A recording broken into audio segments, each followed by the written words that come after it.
Welcome everyone. I want to assume there are a few of you out there. I'm going to be planning to do these live streams. I'm going to try and do them every week. If not every week, every other week. So basically do a video one week and a live stream the following week. And I'm hoping that that will, kind of adapt with the all of our different kind of working patterns, all the sorts of things that we need to be doing. Today, this came out of a conversation I had with someone on Sunday. Someone who's a member of the Ableton user group, and we got talking about samples, and I thought it was kind of a really good topic to sort of start from. Many of us probably have, I can almost hazard a guess that many of us have a ton of samples, and the samples we might have, the ones that I'm really sort of thinking about today, or that were parts of the discussion that we had on Sunday, is really those kinds of like single note kind of instances, and then also those that are kind of like a chord, like a static chord. You don't get it's not like this one. This one's two chords, right? So you can hear this one is from one of the drum and bass libraries, Bop.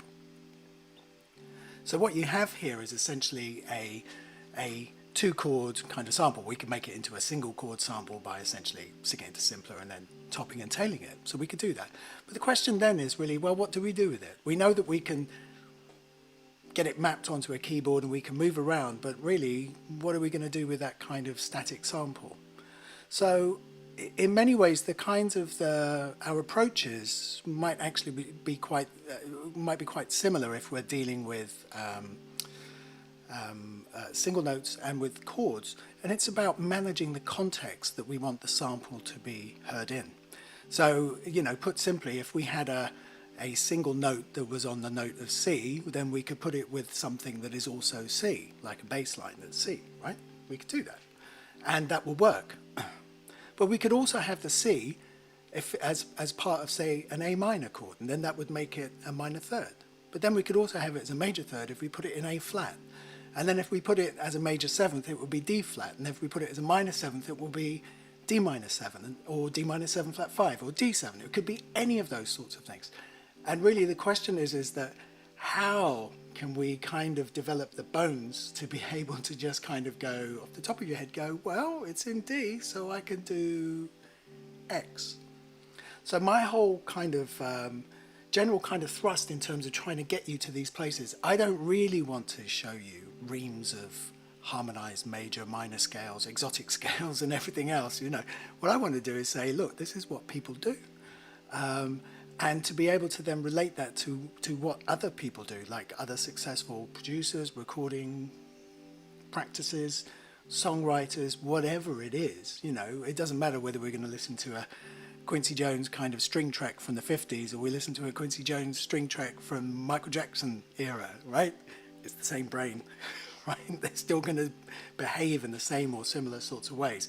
So it's really like, how do we get build these kinds of strategies and also resiliencies? Because we look at a single sample and go, well, what shall I make of this? Do we hear it as a root thing? Do we hear it as a flattened ninth? What would it be like if it was a flattened ninth?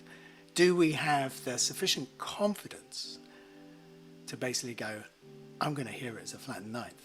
Because the problems that we sort of encounter when we when we determine context is that we also run into that policeman, which is called genre, right? And the genre police come in and they say, that's not house, that's not this, that's not that. Just want to say, go away, man, because I'm trying stuff out. I'm exploring sort of new boundaries, and it might not necessarily agree with your nice, comfy definition of what is house or what is jazz or what is blues, But actually, I'm going to find something new, and in many ways, this is kind of what this session is about, and it's really, in essence, it is really. What the discussion was in Sunday. I have to remind myself it's only Tuesday. Like, being in lockdown is just like, I'm in London. It's weird, man. Okay, so let's get rid of Bop, because that was just some kind of like oral sort of wallpaper. And that's not to, I have my clicker. I have prepared a PowerPoint presentation for you. So static samples and patterns. Basically, my idea is that we're going to look at two things. One is we've got a static sample. It is just a thing on its own. It like says C minor, or it says C, or it says A, or it's F sharp major, or whatever.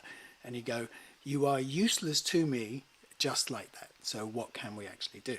So this idea of using static samples. So, as I've said, they can be single notes, they can be a single chord, but they're not necessarily a performance. So let me play you something that is a performance, right? Oh, let me increase the level on that. So this is an upright bass lick, right? Not that one, the other one. That's a performance, right? Right? That's a performance. That's a performance of a complete bass line. Now, if we wanted to extract that, stick it in a simpler, chop it up, slice it up, and turn it into a static thing, then we could do that. But that's not what we're going to be doing. So that's kind of the difference, really. We can make slices, but slices will also cause problems over time if they are not necessarily just in the same kind of functional area. Because what I mean by that is that if the riff is all in C, like it's just C, that's great. But then if it changes to F, the strategies that we use need to be adaptable to the changing context, which is partly to do with the sample, but also partly to do with us. So this is where we run into, could be a bit of a minefield, who knows? That's way too small for me. I don't know what it's like for you, but let me increase that. Too many ideas, and so there we go. I'm gonna try not to dim myself, but let's have a look at that. So use common patterns. So that's one of the first things I would suggest to you. You use common patterns. So a common pattern is something that can be deemed to be foundational. So a foundation is like something that is, and this is whether it's house music or it's blues or it's soul or it's gospel or it's rock, whatever it is, right? That there are sort of foundational kind of patterns. So that's both rhythmic as well as harmonic in terms of those patterns, and it is our business to kind of get to know these. Okay. Now some patterns will be sufficiently sort of flexible enough that they actually occur in lots of different things, right? So you can have something like a clave, like a 3/2 kind of clave, and it be referred to as the rock clave, like coming out through sort of artists like Santana and so on in the late 60s. But in reality, you're dealing with a clave that's kind of travelled from from Cuba, but via West Africa. So it's made its journey around the world, right, via Mexico, and then it comes through.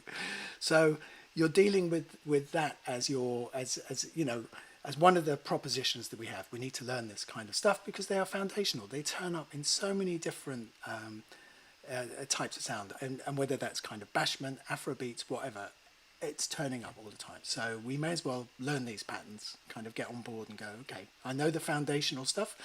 They're also foundational to the establishment of a style. So if we were tasked with the brief to come up with something that was bluesy for an advertiser, let's say IKEA was knocking on your door and going, we'd really like to hear you do a production for us, but we'd like it to be kind of like a 12-bar blues, let's say. That's never going to happen, but let's say that they did. If you knew that, you could say yes to the job. Of course, if you have friends like me, then you could say yes to the job and then ring me up and go, by the way, can you help me out? So you've kind of got established styles, blues, whatever else. And so like one of the first styles is this idea of the 1/4/5. Now I've done that for a few weeks now, and I'm really not trying to flog a dead horse to you, but I do think it's one of those things that we should do. So I'm going to take this chord here, which is a reverse C minor. Now I'm going to trim it so that we just hear the chord. You can see where this is going, right? So the one would be C. I don't use a piano, by the way. So I use my QWERTY keyboard to play everything. It's complicated, but there we go. So that's C minor. So that's the sort of thing I mean by a static kind of chord, right? So 145, with this being in C, means the notes C, F, and G. And the tonality, in other words, whether it's major or minor, is essentially the same for all three positions. Whether we're doing the 1 chord, C minor, the 4 chord, F minor, the 5 chord is G minor, right?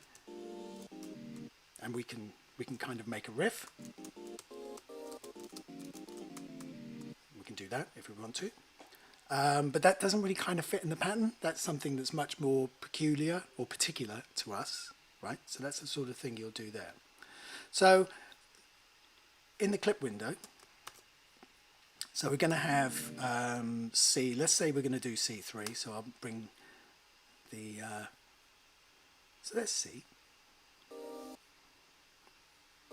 So I'm going to loop the sample.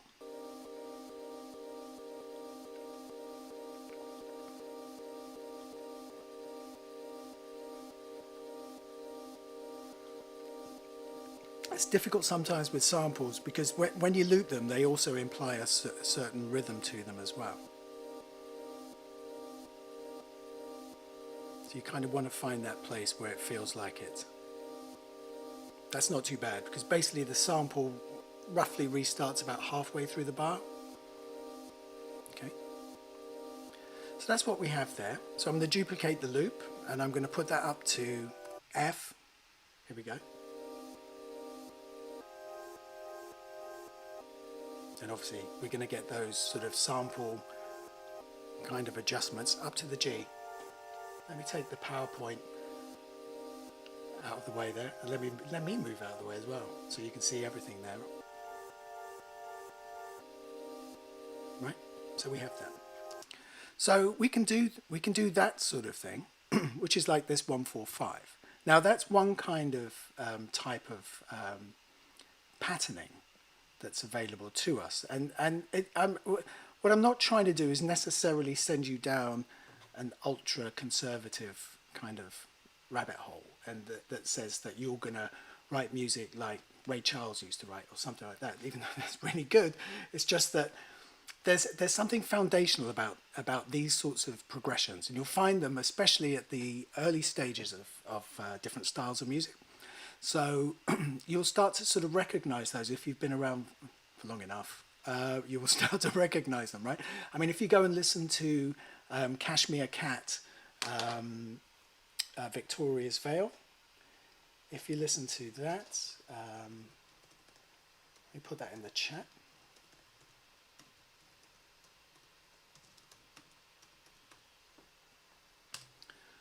So if you listen to Victoria's Veil, Cashmere Cat, you will be able to hear what is essentially a 145, right, in the minor. But if you listen to Bob Marley's Stir It Up, that is a 145 in the major, right? But at their core, both songs, along with many others, all use 145, whether it's major or minor. And some of them will mix between some parts being major and some parts being minor, right? That's kind of the artistic license, which we all kind of have, right? So that's one of the things to do. So what we also have is that we have this thing about chord frequency. So this isn't frequency in terms of hertz or pitches. This is about frequency and what is sometimes referred to as periodicity. How often does it actually happen, right? So how often do chords change? And then by how much. So the how much is like 3 bars of this, 2 bars of that, right? You might sort of do that sort of thing. It might be a much more rapid change, it might be a slower change, but this is the sort of thing that you're going to be thinking about when you do this sort of stuff. So this is where I feel like classic progressions kind of come into play and you get to know them. Here is one of the most classic progressions known to mankind, which is the 12-bar blues. So basically it's 12 bars, and it's 4 bars of C, which is the 1 chord, followed by 2 bars of the 4 chord, which is F. And then finally it is, let me just duplicate that bit.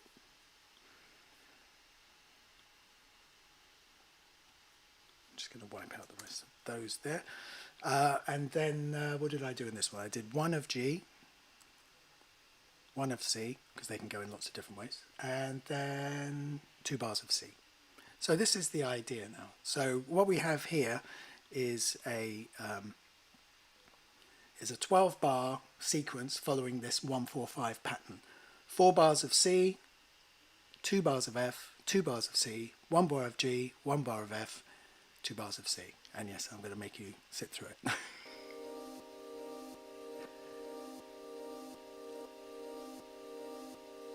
Going up to the 4. Back down. Up.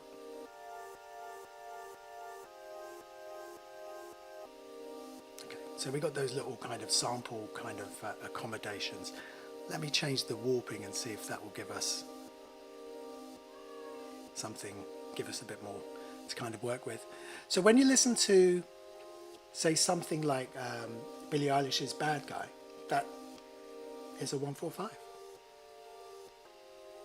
So if we can recognize that pattern, I mean, this is the way I kind of taught myself guitar, right? Like, if you start to recognize this kind of core language that is going on around you, you start to recognize it. So when you hear Bad Guy, you kind of already go, oh, it's a 1-4-5. It's kind of in the format of a 12-bar blues, right? There will be structural differences, and there will be differences of periodicity, how often and how much, but you kind of, without actually having to leave your chair, kind of go, I kind of already know what is going on here, right? And then what means is that you can observe the production or the process, the arrangement, the production, whatever, from a kind of a different vantage point. You can actually start to listen to it and go, it's interesting, in the first 12 bars they do this, but in the second 12 bars they do that. They bring something new in, you know, or they only bring it in for half, you know, and so this idea of, you know, how you then craft a template or what you do with that information is still kind of up to you, right? But it gives you something to work with. Now, because this is a single line, in that it's a sample that gives you a chord, but it is only one MIDI event that's being drawn in, we can also use this for a bass. So let's find a bass. Let's go to the bass channel, shall we? So we can go. I kind of like that. I was doing some. Let's say we take that one. I like the SH101. So we set it to let me just get the PowerPoint and stuff out of the way. So we set the, I put it on the wrong channel, really sorry. Put it on the right channel, that'll help. So I've got the bass on channel 2, and then on channel 2 we basically need to tap into the MIDI that's on channel 1 with the reverse chord. So from the drop down where it says MIDI from, we pick the reverse chord and then we put it to monitor in. And so even if we turn the MIDI channel off, we should hear that. Now obviously it's at the wrong pitch height, so it's not really a bass at this moment in time. So we use the pitch plugin and transpose it down, say 24, maybe 36. So that's 3 octaves.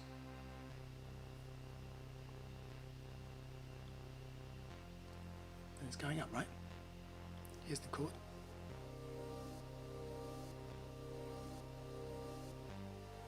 Right, so if we want the bass to move a bit more, we could then use the arpeggiator.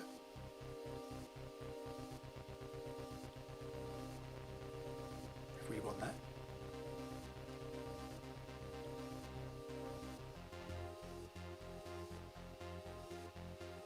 So I've got the arpeggiator in 8s, quite a long gate, and then the steps by 1. So because the distance is set to 12, it basically gives you an octave jump, gives it dun dun dun dun dun. That's what you get there, right? Just bring the filters down a little bit. So we can have that, you know, that's going to work. might not be the world's greatest track, but we've kind of got something of at least to start with. I mean, whether those elements would remain in our production or not, it's a whole other thing. That's kind of up to you. It's not really up to me. But this is kind of what you could do with the information there. Okay, so that's enough of that one. So that's one of the things to really kind of cotton on to. Let me take you back to the PowerPoint. So as well as these sort of 12 bars, I mean, think about this, right? We change one clip and we get two outputs. We get both the chordal output and we also get the bass. So they are linked together. So here, the variation is 8 bars, because this is the stuff that we have licensed to do.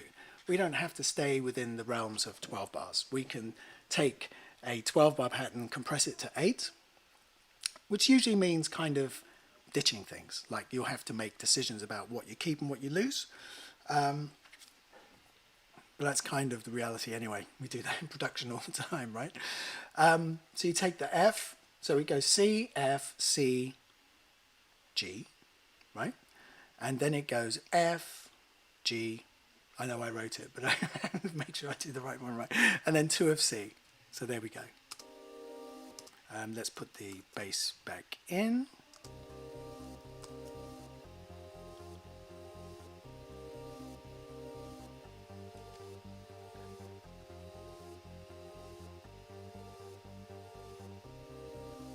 It's going to start again. It's the beginning of the 8 bars. 2, 1, and then to the G.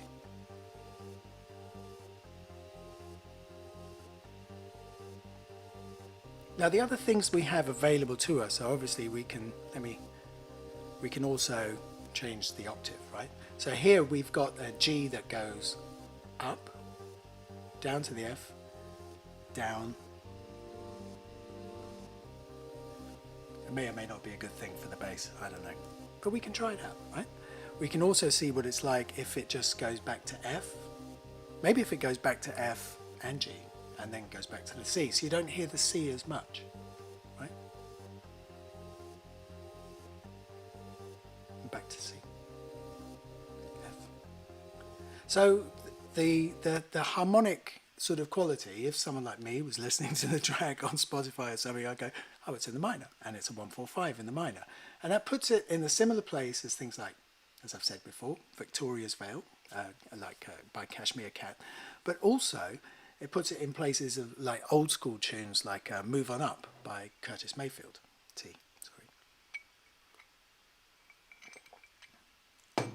Puts it in a place like with 1-4-5, like in the minor, like Curtis Mayfield, but also puts it in places like Ain't No Sunshine by Bill Withers, and a variety of other places, you know. So there are quite a lot of tunes that will make use of this sort of idea, either wholly or partially, but that's kind of up to us to kind of decide what we should be doing with our track, the direction we want it to take. Sorry, I was in the wrong, too many clickers. So that was the variation. Now, one of the variations we also should look at is like something like the harmonic rhythm. So the harmonic rhythm is the rhythm of the chord in each bar, right? So a really good example is something like Good Life by Inner City. I mean, I really like referring to this example. Sorry, I'll take the bass out.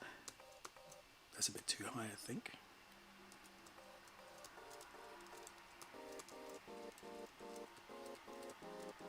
So the root notes for that are C, well, let's put it in C. So it's C to G, B flat to F. And the quality of the chord, or the tonality of the chord, is minor. And then you have combined with a rhythm, right? Because it's not just on its own, right? That could work as an intro, but at some point it's going to go, and you'd have, I'm going to try and make the bass work. I'm not sure it will. Hope it doesn't fall over.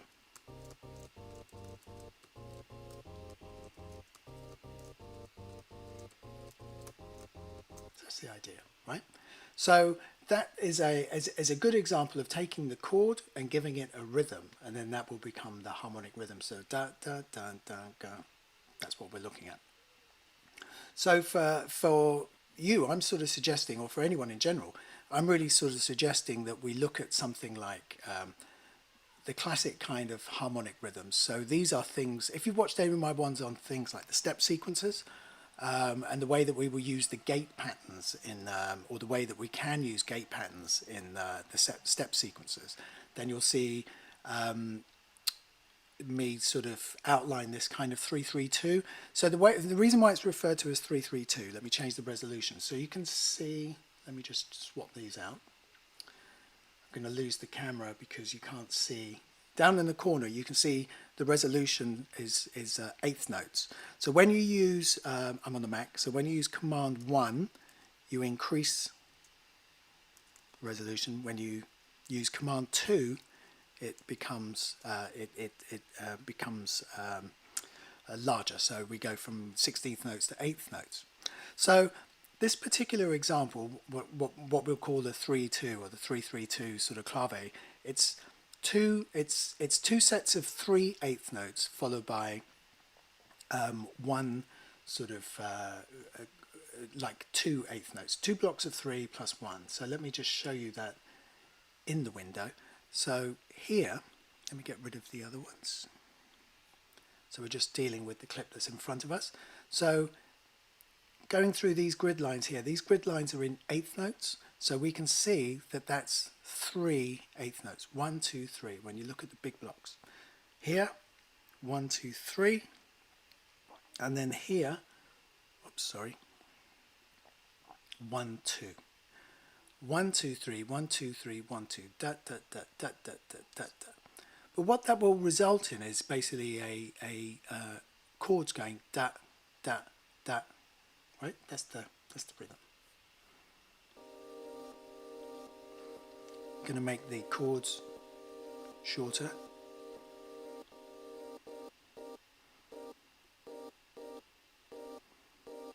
So we can hear the rhythm, right? So that's the idea there. So if we now take our understanding of kind of the 12 bar in terms of its patterns,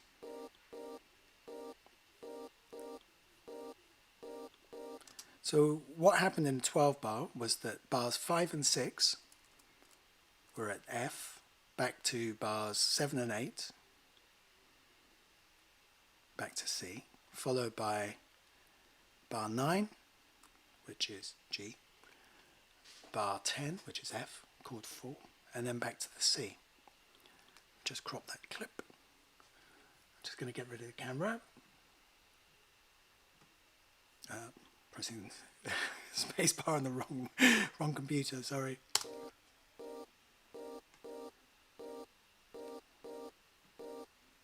Going up to chord 4.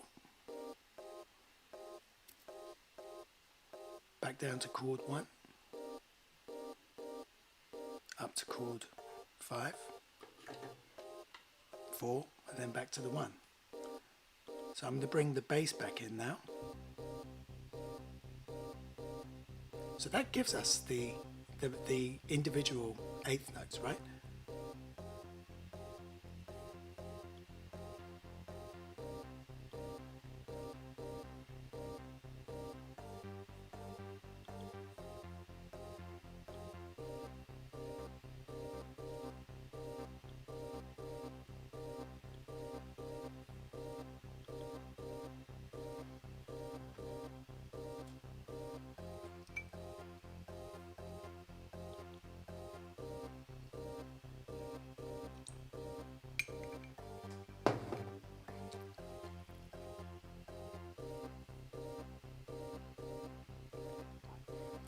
Now, the interesting thing about these sorts of approaches is that, you know, they are a kind of a universal. I mean, I'm not a great fan of the universalization of music. Say, oh, it's the same for everyone, because it makes it makes some gross assumptions about Western music and says, you know, I'm afraid that's not true. But one of the things that we can do is, now this is where the bass part is going to fall apart, so I'm going to do a different bass part here. So let me just copy this here. So one of the things we can do is that the chord is only, we accent the chord on the 2 3 2 3 2 3 2, right? So what the way that we would achieve that is by just shortening the front of the MIDI event by the 8th note, right? And then here for this last event here, we make sure, so this is what it will sound like now. Let me take the bass out. Sounds the same, right? But that's not where the beat is, because the beat is, let me put the, right? Let's start with it. 1, 2. Right? So there we can already have a kind of a rhythmic spin. And you know, the thing is that this kind of rhythmic spin is not dependent upon us. It's not dependent on any particular style of music, right? I mean, it's something that is quite ubiquitous. So what we now have is a bass part that's going to play the original part. I know it's a synth, but I still like to do bass line. Here's the chord, right? Gives us interesting. They bounce off each other, right? Oh, let me take the metronome off.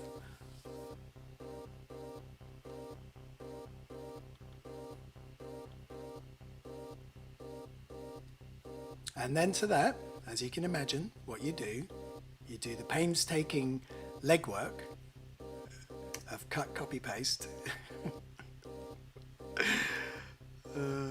where you, so there's the 4 bars of C. Let's just do 4 bars of the 1 4 5. So let's say we go up to the 5 this time. We come down to the 4, and then we go back to the 5.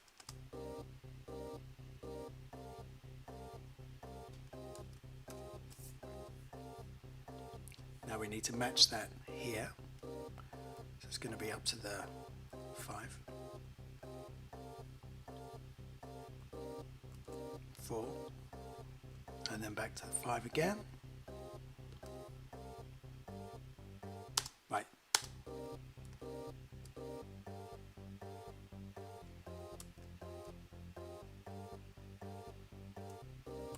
So that's the idea.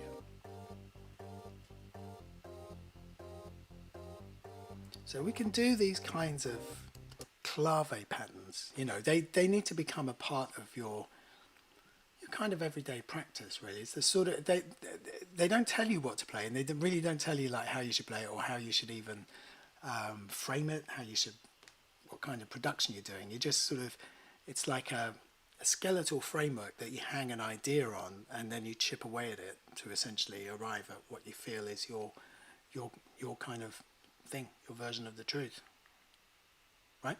This is approach 2, so that's approach 1. So the other thing is basically adapting sample content or context in this case.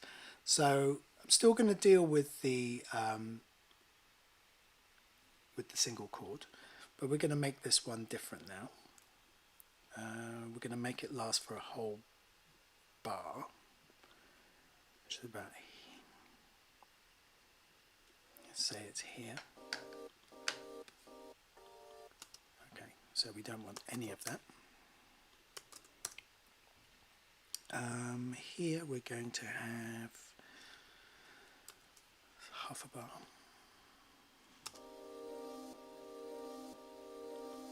Right. So this idea still relies upon patterns, but they're sort of different kind of musical patterns that we're going to try and look at. So when we're dealing with a chord, so at the moment we've basically taken a chord and we've moved it to different pitches, right? And we've used a quite sort of conservative kind of idea, the 1-4-5, because it has immediacy to it. Most people are familiar with it. So we've got that. So we can take the chord and we can move it around to different pitches But what happens when you have the chord as a static entity and then everything else moves around it? Well, if you ever listen to anything like people like Miles Davis and so on, you know, the idea is that, you know, when you play a note, you let the harmony do the work. So the harmony moves around and therefore your note becomes recontextualized. And so therefore it sounds like progress, like something has happened. But you've actually not moved, but you've held a long note and then everything else has moved around you. A bit like those light bulb jokes, right? So you have that. So this is a variation on that kind of theme. You have a single chord around which a number of bass notes, let's say, move around. So that's kind of a classic one. So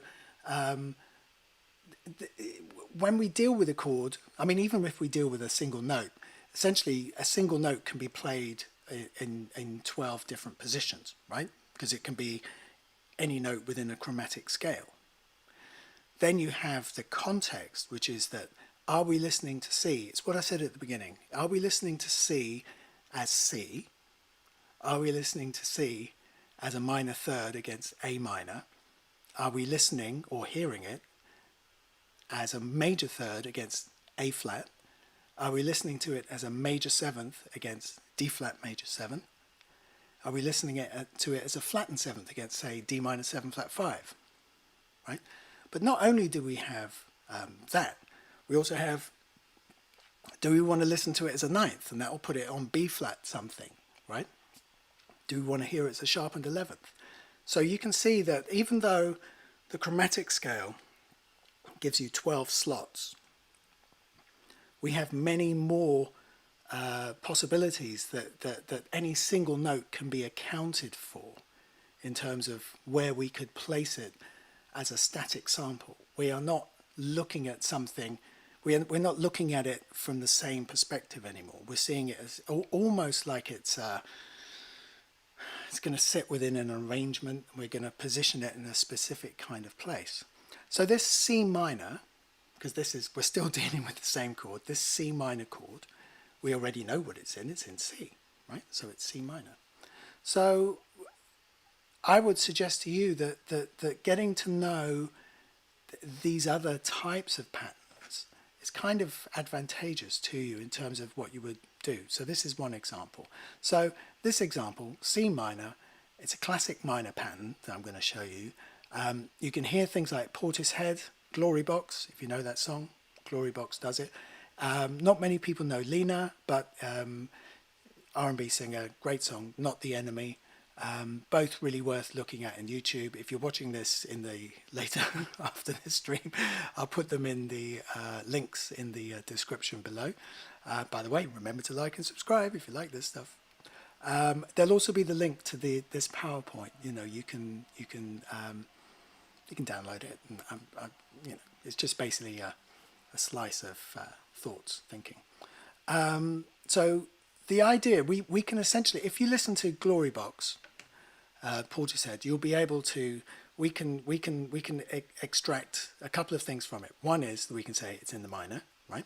Second is that it has bass line that descends in semitones or a mix of semitones and tones. That's it. That's all we have to do. Okay, so that's what we're going to try and do now. I mean, to avoid any kind of YouTube kind of copyright issues, I'm not playing you the songs. You'll have to go and listen to them for yourself. I'm really sorry, but that's just kind of the nature of the beast. And hopefully, once I program this, no, I'm not going to get any content strikes when someone says, sounds like Porter says Glory Box. It won't do, but don't worry. So we have the chord, right? So essentially, what we need to do is actually make a bass part that goes down. So the chord doesn't change. The chord is essentially our Miles Davis element. He's not moving for anyone. He's going to hold that, and everything else needs to revolve around him, right?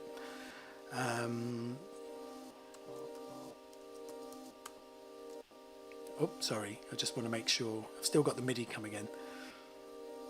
There we go.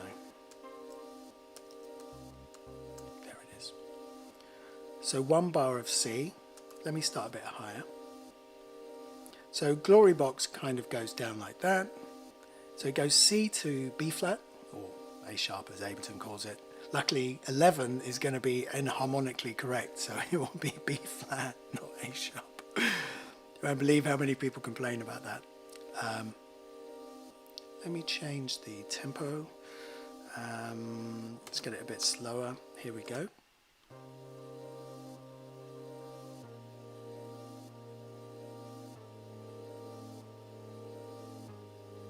It's a bit too slow.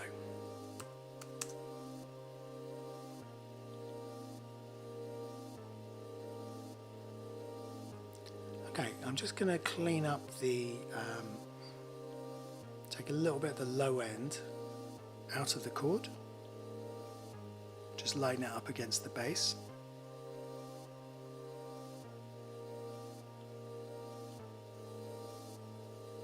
That's not too bad. So we can put the arpeggiator back in. See, I do think it still needs to be a.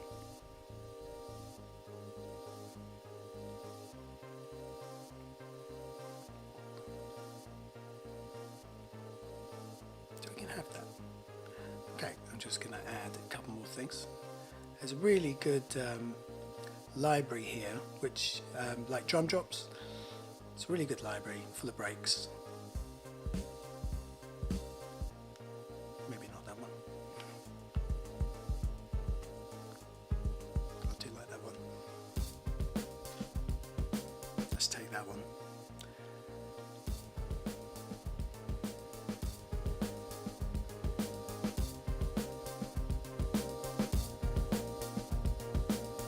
Cool.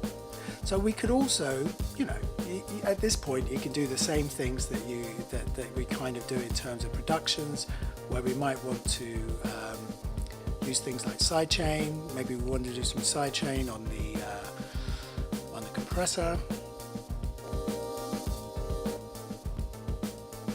and we're going to sidechain it off of the drums.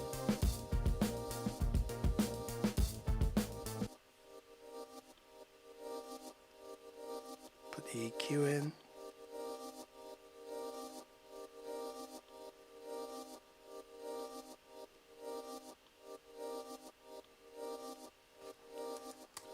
Maybe that works for us.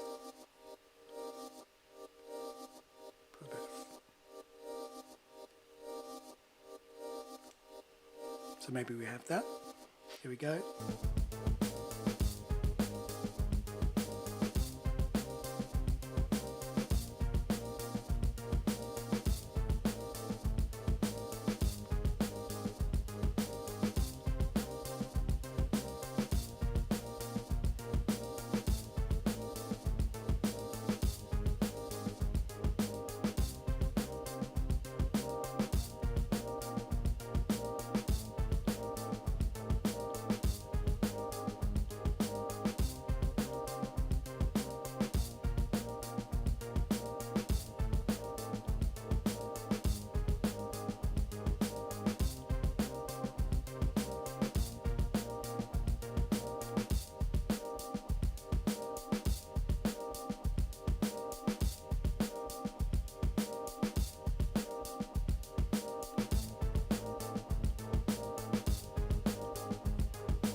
Now, one of the things that I don't want to get too much into that because I'm obviously not going to make a track out of it. Sorry, but that's kind of the idea that we could put it into this kind of patterning, that we have the idea of a static minor chord, a descending bass line. I mean, if you do a descending bass line that's like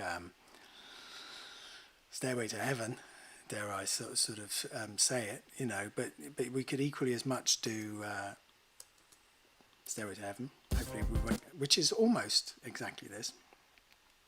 I'm going to double the speed of the bass line.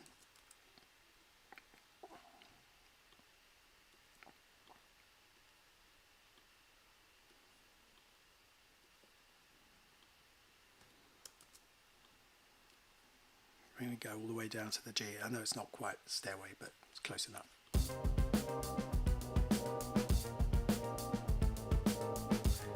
Actually, well, maybe we should just stay on there.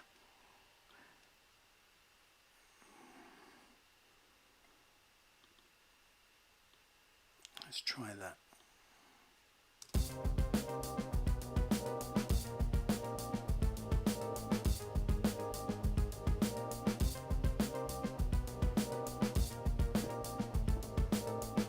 Let's make it a 4-bar sequence.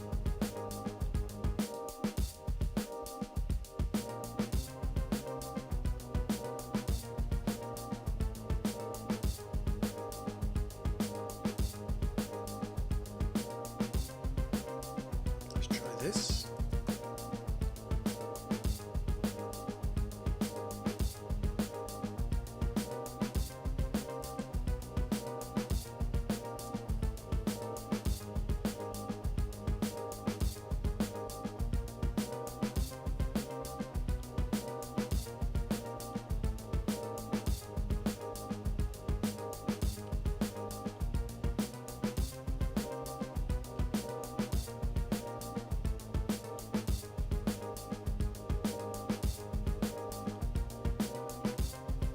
So you get the idea there, that you take this kind of static chord, minor, and we essentially drive a descending bass line. I mean, one of the things that you could also explore when you're looking at these sorts of ideas is actually just continuing to drive the bass line all the way down and see how far you can actually go with it before it really feels like, I've got to change, you know, something's got to change at least. So either you go back to the original pattern or you do something else. I mean, whilst it's not the same thing, a good example is something like Another Star by Stevie Wonder, and that in itself is also worth investigating, because you've got this, you do have a descending sequence, albeit different from this one, because the chords do kind of go with it. But you do get that sort of descending flavour, and you can hear the bass line, its trajectory all the way down, and then how it cycles back around, and then it goes back up to the beginning again. And again, these sorts of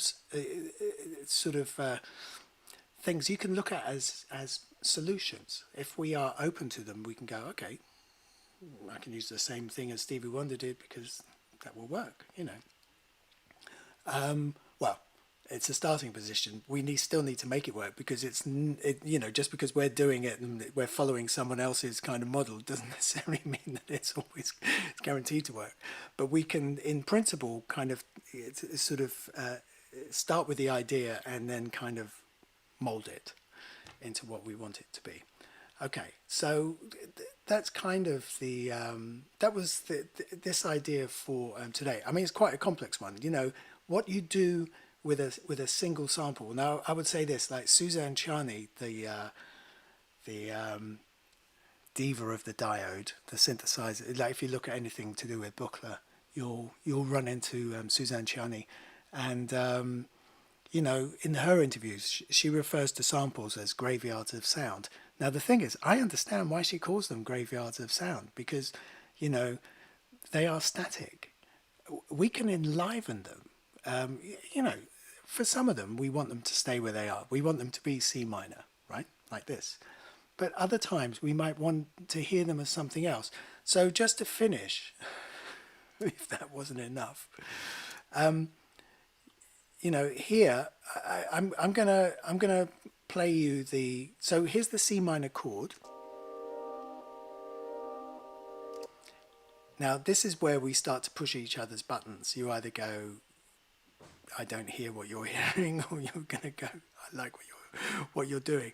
But the idea here is that where you have a G sharp or A flat, so the two things together, so A flat in the bass and C minor in the chord, A flat plus C minor equals a chord that's called A flat major 7.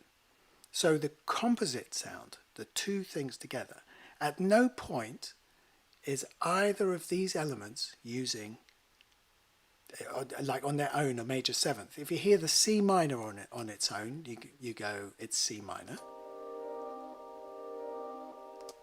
right? If you hear the A flat on its own, it's A flat. The two things together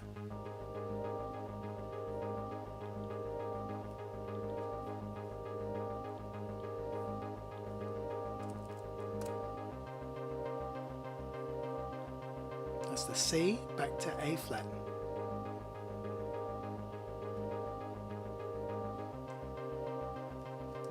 Right? Oh, the drums aren't in.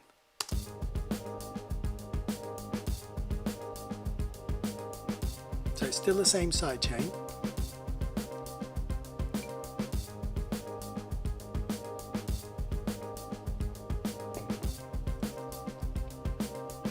So here's the thing, right? As a bonus. The implication here is that both of these chords, C minor and A flat major 7, both have something in common. At least one note, if not a couple. So one of those notes is C, because C is in both. So when we hear C against C minor, we're hearing C as a root. When we hear C against A flat, we're hearing it as a major third, right?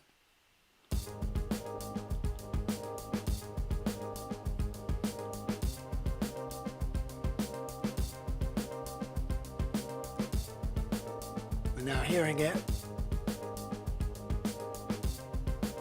So when we hear the A becomes what's known as A minor 7 flat 5. It could also be viewed as other sorts of chords, but we'll stick it at the A minor 7 flat 5. So we have A flat, C minor, A flat,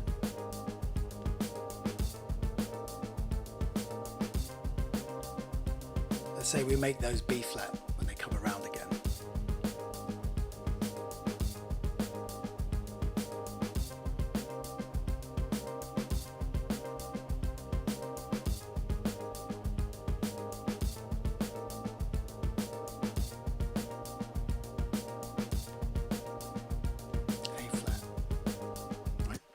So what we're dealing with now is what we could call as a composite sound. The composite sound, the coincidence of this triadic chord, C minor, and whatever the bass line is at various points, the two things together create something greater than just being the bass note and the chord are always the same, right? They create something that's kind of compounded. So it becomes, so instead of just being C minor, it becomes A flat major 7. Instead of just being C minor, it becomes A minor 7 flat 5. When it gets to the B flat, it becomes something very different. We won't go into that one just right now, but it's basically, you know, 9th, 11th and 13th. So you end up in a very different kind of space, but we'll try and avoid that one right now. But because it's seated within an overall kind of sequence, it somehow feels a logical sort of place to go to.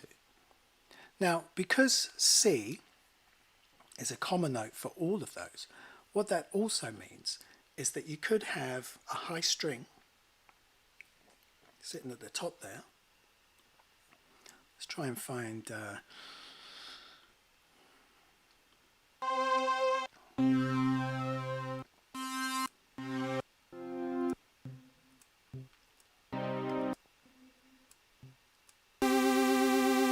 not sure that's a good one.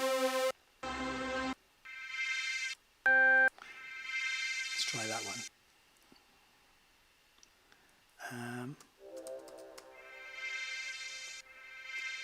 So what we want really is just the note of C. That feels like it goes on for a bit too long. I don't think that's going to work in our...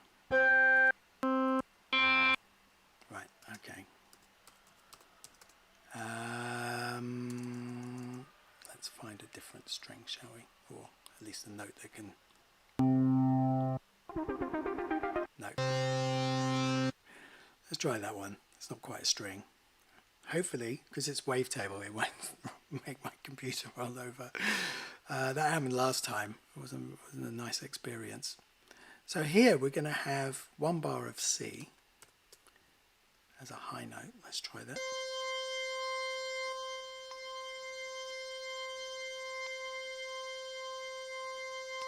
So let's hear it against with the chord.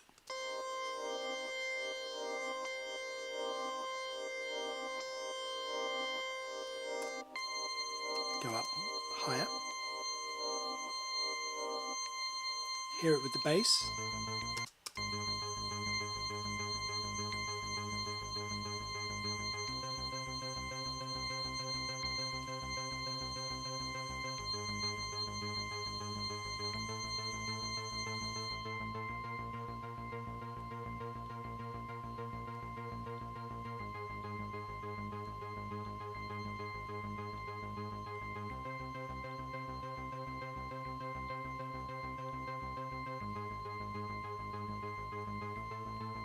Kind of works.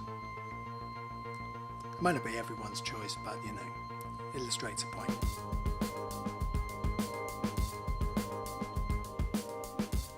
So we have it sort of sitting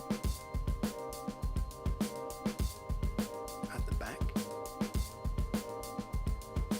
Now the thing is that we can use, I mean, one of my favorite tools is this X4 Records, the LFO tool. So here it's doing the subtle kind of side chaining. So it's just on the offbeat.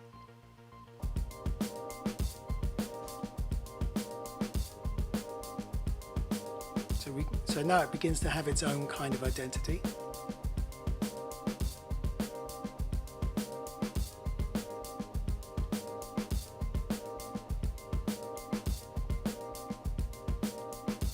Now the thing to remember here, right, is that only the bass is moving. Nothing else is moving. Everything else, well, the drums are obviously moving around, but actually the drums don't contribute much harmonic information. The bass is moving.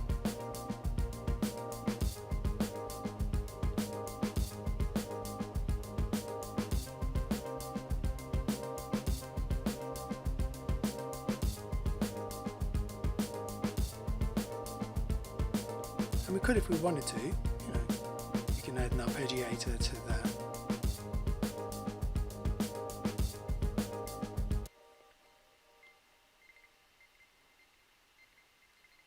If we wanted a more rapid pulse, let's say we want 30 seconds.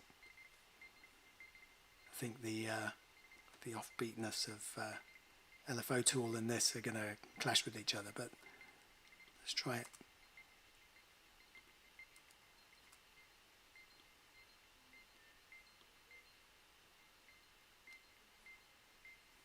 I think it's better that way, without the arpeggiator. See, there we go.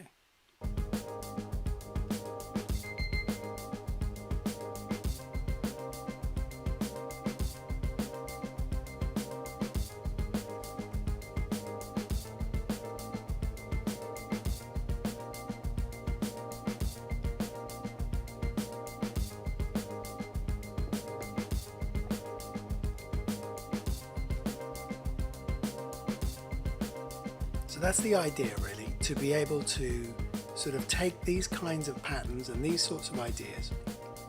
I'm not saying they're going to solve every single problem you're going to have, but they're going to be really good kind of go-to places. They're solid places as well. Now, you know, probably the worst part of quite a lot of this is the degree of uncertainty, when you just don't know, what do I do with it? You know, where do I even start? And so this kind of provides you with a place to start from. But added to that, you need to be able to increase your store of kind of your repository of ideas, the things that you associate with from your various kind of styles of music that you listen to, right? I'm not going to know everything. I listen to a lot, but there's more stuff than any one single person can listen to or catalogue in a lifetime. So it's just not going to happen.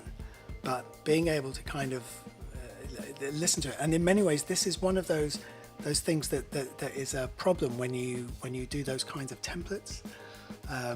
because the templates kind of build a picture of an arrangement, but they don't really give you the other material that you need, like the harmonic information. That's going to come from a number of places. I mean, you might go and, be able to play piano or whatever, be able to work that out. You might have a friend, you phone them up and go, wait, what are the chords to this? You might do that. I don't know. You can always call me up. And then, but then what needs to happen is when you do something, you need to be able to then use it in practice, because basically just knowing something is it's not a game show, right? You're not going to go and do like one of those Trivial Pursuits or Jeopardy or something like that. It's like you're learning this stuff because of the way it helps you to improve your practice and helps you to actually get further down the road. Otherwise, it's redundant. So yeah, so there you go. It's my opinion. I'm going to stick to it. Right. Have fun. Take care. And if you're watching this post the stream, there's another stream next week after Christmas. And again, if you have any queries or questions, put them in the comments below. Send me an email, hit me up on Facebook, go to the Ableton user group on the meetup.com, the London user group, sign up. We have an event, I think it's on the 4th of January, I can't remember off the top of my head, but I think it's the 4th of January, open to everyone, just come along. Okay, until next time, hopefully see you next week, have a good break, bye for now.